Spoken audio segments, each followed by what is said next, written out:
صوت العرب من القاهرة. للقلب دار وليل نهار، دايما عمار وطن النهار.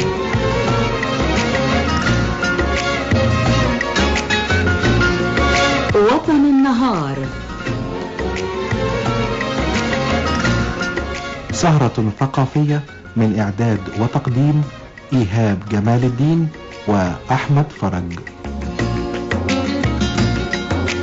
الإخوة والأصدقاء، طابت أوقاتكم.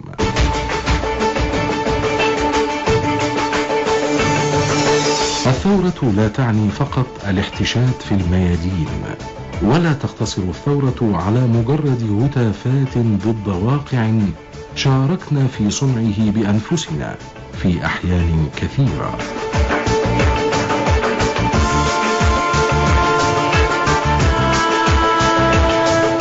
فلا يجب أن تتحول ثورتنا وبأيدينا إلى ظاهرة صوتية.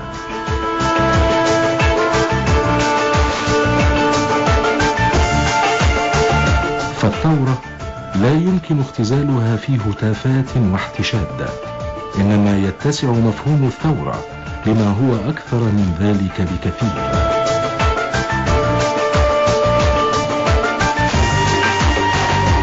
فتغيير الواقع المتردي يتطلب ثورة على ما بداخلنا قبل ما هو بخارجنا. إنه يتطلب تغيير أنفسنا.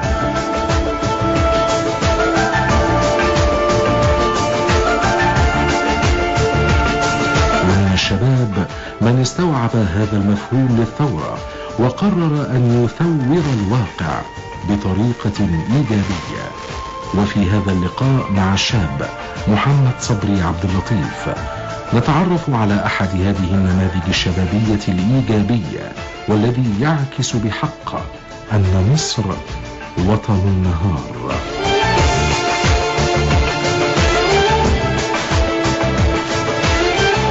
محمد صبري عبد اللطيف.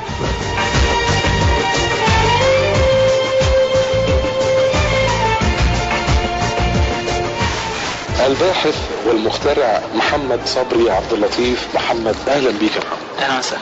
محمد، سنك 19 سنة؟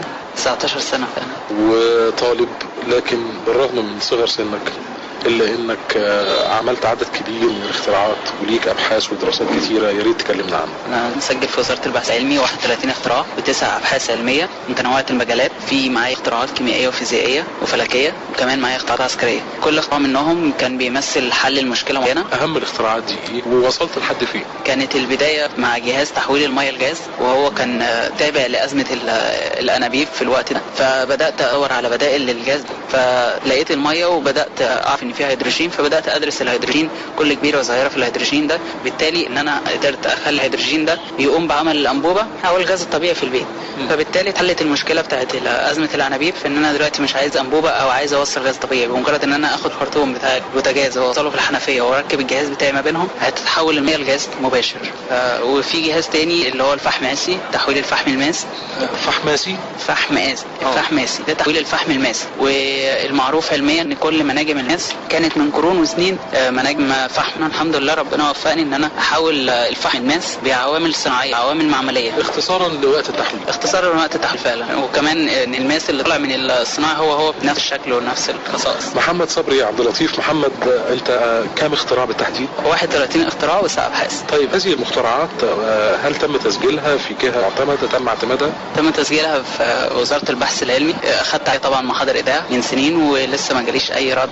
انت منتظر رد ايه يعني؟ انا كنت منتظر ان هم المفروض بعد ما انا اخد محضر اذاعه بيبقى فيه شهاده براءه اختراع، بيبقى فيه مناقشه زي بالظبط رساله الدكتوراه. مجرد ان انا ظبطت البحث بتاعي، فهرس وقدمه بحث وخلفيه بحث، وعملت كمان تطبيق وطبعت البحث بتاعي كذا نسخه زي ما هم قالوا لي، ووصلت لهم اثبات القيد. وبعد ده كله المفروض انا منتظر بقى ان هم يعترفوا بيا كمخترع بعد المناقشه. يعني انا المفروض دلوقتي منتظر مجموعه دكاتره يطلبوني المناقشه، وبعد المناقشه دي هيحصل ان انا يعني ربنا يكرمني بقى ان انا اخد براءه اختراع دي البراءة النهائية المفروض يعني. لكن هنا للأسف في مصر يعني بتتراوح ما بين 3 أو 5 سنين. علشان كده احنا تقريبا مركز ال 139 148 دولة يعني. مش مصر المفروض نكون فعلا أولى بالمركز أول بحث علمي يعني. الباحث والمخترع محمد صبري عبد اللطيف محمد، يمكن تكون ما حصلتش على براءات اختراع من جهة رسمية، ولكن هناك يعني شهادات أخرى تكون غير مباشرة تؤكد صحة مخترعاتك على الأقل. الشهادات انا شاركت في كذا مسابقه وكذا معرض للاختراعات دي بكذا غرض، بس اهمهم ان انا اباشر الناس ان انا الحاجه بتاعتي دي معموله لحل مشكله شخص او لحل مشكله فئه معينه. فانا ما ينفعش بمجرد ان انا اوصل لحل انفرد بيه، لا مهما كان يعني الحل بتاعي ده يمتلكه الشخص ده. لما جيت حليت ازمه الانابيب ما ينفعش انا بتاع الناس، لازم اشوف هل انتوا فعلا عندكم لسه ازمه انابيب؟ طب هو السعر ده يريحكم لو هعمل تكلفه للجهاز؟ مميزات الجهاز مثلا يعني في ميزه خطيره جدا في الهيدروجين ده ان هو ملوش رائحه، يعني لو تسريب في البوتاجاز مش هيتعرف.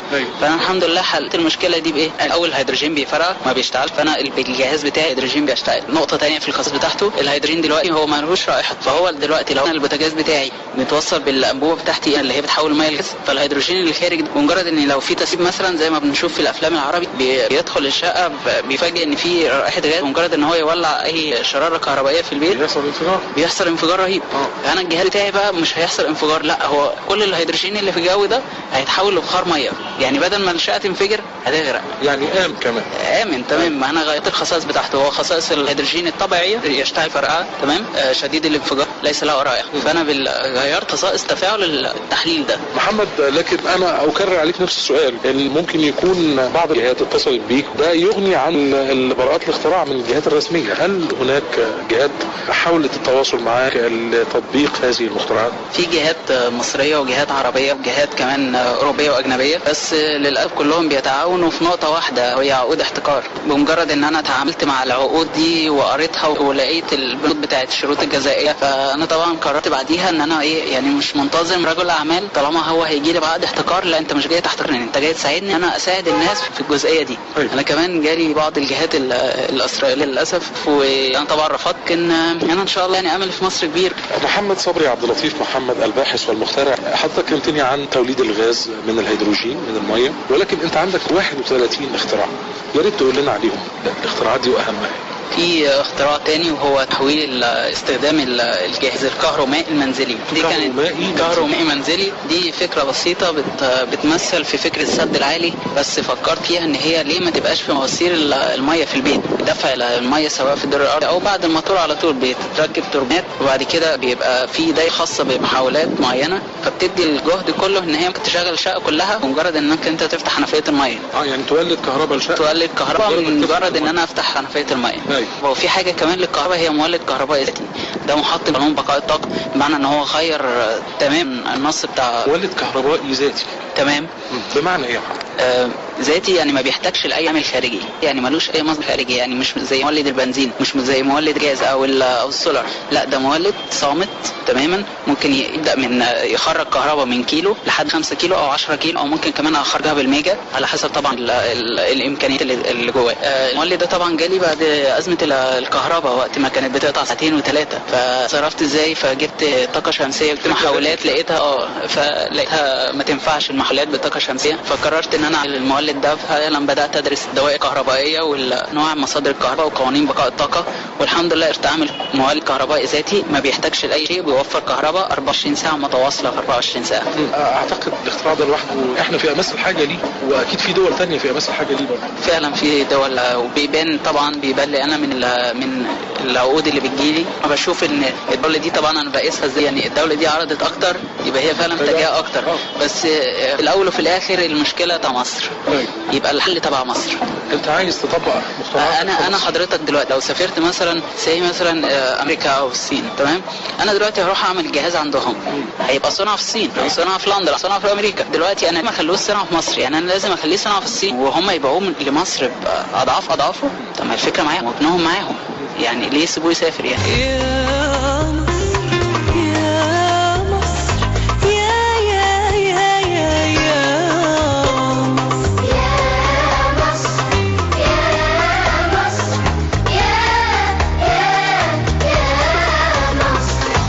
مصر يا أمي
الابتكار تاني يا محمد او من الاختراعات تاني؟ في ابحاث زي تحويل الضوء لماده، وده كان بحث تابع للدكتور علي مصطفى مشرفه رحمه الله. هو ما قدرش يكمل البحث، مش ما قدرش يكمله، بس كان في عناصر مفقوده جدا في البحث ده. فانا الحمد لله ربنا قدرني وكملتها، وقدرت فعلا اوصل معادله ازاي ضوء يتحول لماده والماده برضو بمعادله عكسيه تتحول لضوء. فعدلت بقى طبعا العناصر بتاعتها وخليت فعلا الضوء ممكن يتعمل جهاز يحول الضوء بماده، يعني ان انا ممكن انقل التليفون او بس اي حاجه طبعا من غير روح، يعني اي جماد او اي معلبات او حاجه، اي ماده حية.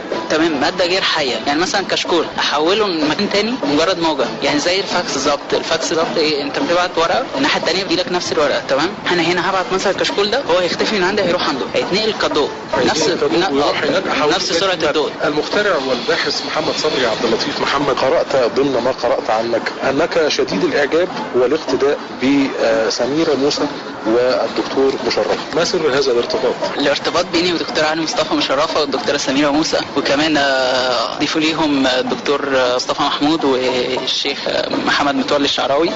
دول اللي كنت بجتمع بيهم وانا صغير، مش غريبه لا، لان انا كنت بقعد على طول مع كتابهم، ومجرد ان انا اقرا الكاتب ده كاتب ايه في كتابه ممكن اتوصل لطريقه تفكيره. يعني ايه شخص يتوصل لطريقه تفكير شخص تاني، يعني ممكن ايه اسيف الطريق بتاعه، نعرف بيفكر ازاي، اعرف لو المشكله دي واجهته احلها ازاي. وطبعا في تكامل بقى بين الدكتور مصطفى محمود والدكتور سميرة موسى والدكتور علي مصطفى مشرفه، بنفس التفكير بتاعهم متعمق في العلوم الطبيعيه، وكمان العلوم اللي هي فوق الطبيعه، دي كانت من اختصاص الدكتور مصطفى محمود. فانا بدات اجمع بينهم في مميزاتهم، ويعني احاول اشوف هم زي ما سابوا بصمه في عصرهم، انا بحاول اقلدهم دلوقتي واعمل بصمه في حياتي.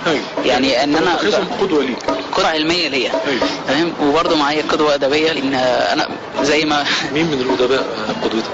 الدكتور نجيب محفوظ بالاخص، يعني الدكتور طه حسين، زي بالظبط ما انا مرتبط بالفنان قدير الله يرحمه محمد عبد الوهاب، لان انا من كتر تعلقي بالدكتور علي مصطفى مشرفه يعني اتعلقت كمان بزمايله، لان هو كان زميل الدكتور طه حسين وكان زميل الفنان محمد عبد الوهاب، فتعلقت به وفعلا بدات اقرا ده لاني برضه عايز اشوف نبض الحياه اللي كان عايش فيها مع زمايله ده. وكل واحد فعلا لقيت يعني كان افضل اغنيه كان يحبها الدكتور علي مصطفى مشرفه يا ورد مين يتريك، فانا برضو تابعتها وبدات اسمعها كتير، وكل ما اسمعها فعلا بحس ان الدكتور علي مصطفى مشرفه فعلا عايش معايا وبيدينا نصايح. فبمجرد ان انا اربط الشخصيه، هي مش موجوده معايا جسديا لكن الروح معايا. يا ورد مين يشتريك وللحبيب يهديك، يا ورد مين يشتريك وللحبيب يهديك، يهدي إليه الأمل والهوى والقبل يا وردي.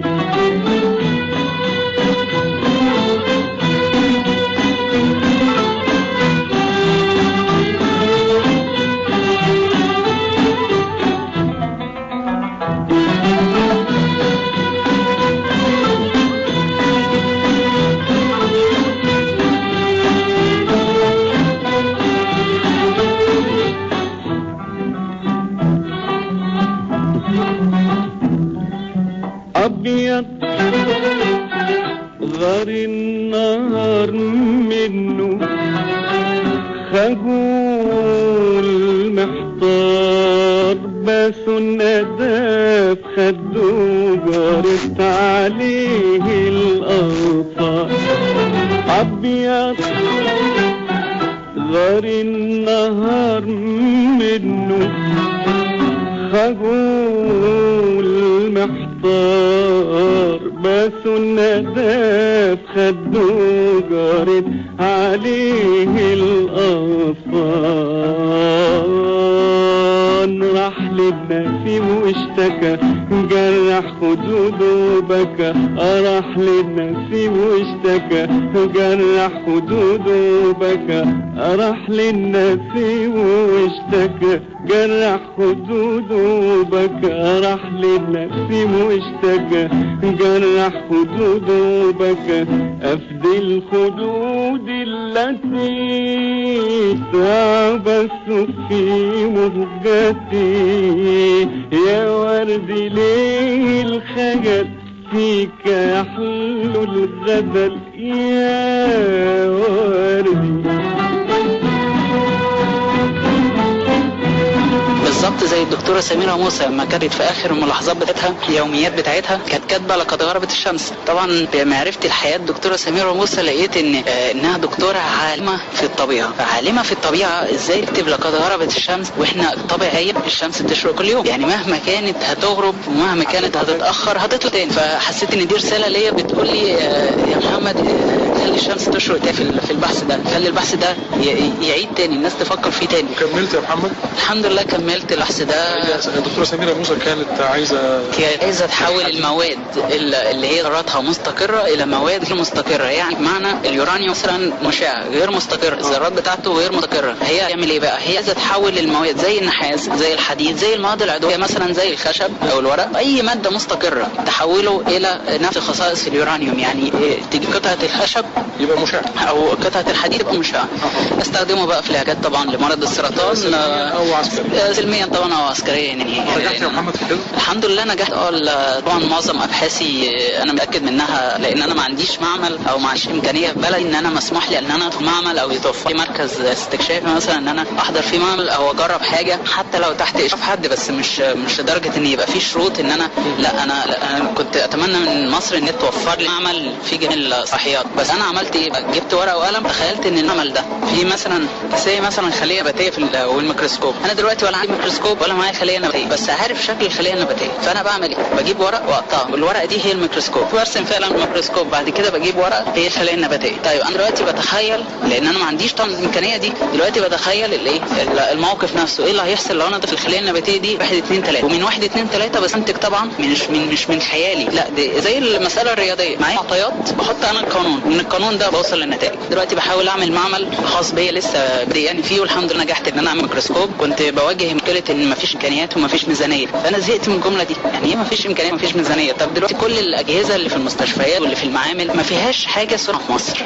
انا عن نفسي شخصيا انا محتاج الميكروسكوب ومحتاج فرن نانو ومحتاج حاجات كتير. انا محتاج الميكروسكوب دلوقتي. دخلت المدرسه لقيت فيهم ميكروسكوب هناك، صورت الميكروسكوب من بره، ما فكتوش، صورته من بره. دخلت على الانترنت جبت التصميم بتاعه وجبت بعض العدسات من كذا مكان. بعد ما جبت الحاجات دي بدات اقارن التصوير والتصميم والامكانيات اللي معايا. فعلا الحمد لله قدرت اعمل الميكروسكوب كامل بالمجهود الذاتي. فبدل في المجهود الذاتي، فبدل نروح اشتريه من بره زي ما مصر بتعمل في كل ادواتها والاتها، اولده انا من هنا. يا املنا ونبض حياتنا يا شباب، الانجازات بتعلي قيمه ذاتنا وتحقق معجزات. يا املنا ونبض حياتنا يا شباب، الانجازات بتعلي قيمه ذاتنا وتحقق معجزات. ده طريقك كله كفاح وفي كل خطوه نجاح، ده طريقك كله كفاح وفي كل خطوه نجاح. يا شباب يا شباب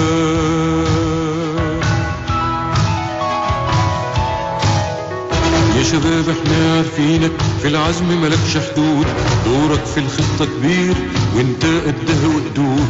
يا شباب احنا عارفينك في العزم ملكش حدود، دورك في الخطة كبير وانت قدها وقدود.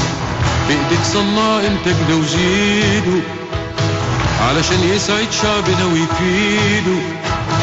بايدك صنع انتاجنا وزيده علشان يسعد شعبنا ويفيده. بايدك صنع انتاجنا وزيده عشان يسعد شعبنا ويفيده. يا شباب يا شباب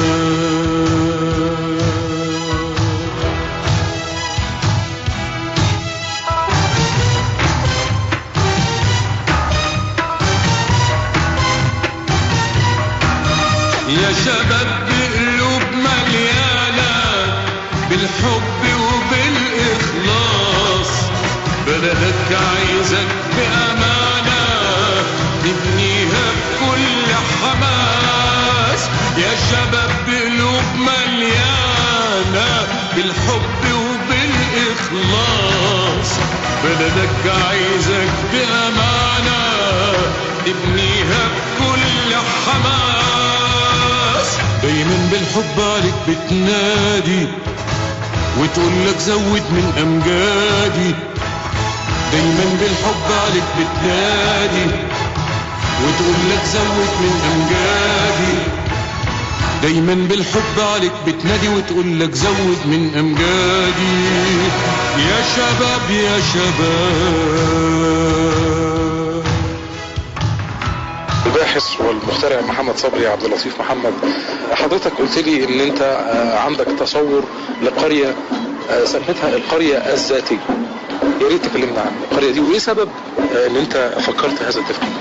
القرية الذاتية المصرية ألقبها بعنوان قرية بدون توابير. هي قرية بدون توابير، فيها محطة اللي هي قلب القرية بتخرج كهرباء ومية وغاز من شمس وهواء، ومش من الشمس اطلع كهرباء، لا، انا الكهرباء دي بستخدم فيها مولد الكهرباء بتاعي. الميه بستخدم فيها الجهاز اللي هو بيحول اشعه الشمس للميه بضغط عالي وقت الظهيره، تمام. والغاز ده بستخدم فيه امكانيه الدمج بين الكهرباء والغاز في جهاز تحليل المياه اللي بيطلع هيدروجين منظم اللي انا كلمت حضرتك فيه قبل كده اللي هو بتاع البوتاجاز. يبقى فيها عناصر زراعيه جديده زي زراعه القمح والذره والرز، الحاجات اللي بتحتاج على نسبه ميه هنزرعها باقل نسبه ميه.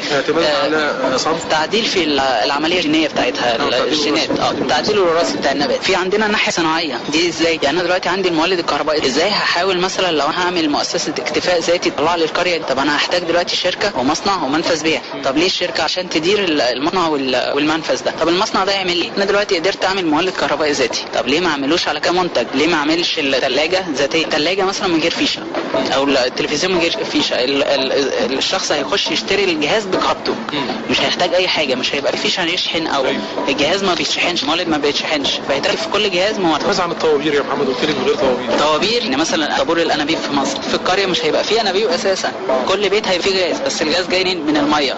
طابور العيش لا مش هيبقى فيه، لان هيبقى فيه نسبه ملح كبيره، ده كمان هيبقى مخزون القريه. واحنا ان شاء الله يعني انا عامل خطه للقريه دي في تنفيذ القريه، عشان طبعا يعني منتظر اي حد مسؤولين كبار سواء رئيس الجمهوريه او الفريق عبد الفتاح السيسي، منتظر منهم ان هم بعد ما يعني يسمعوا المشروع ده.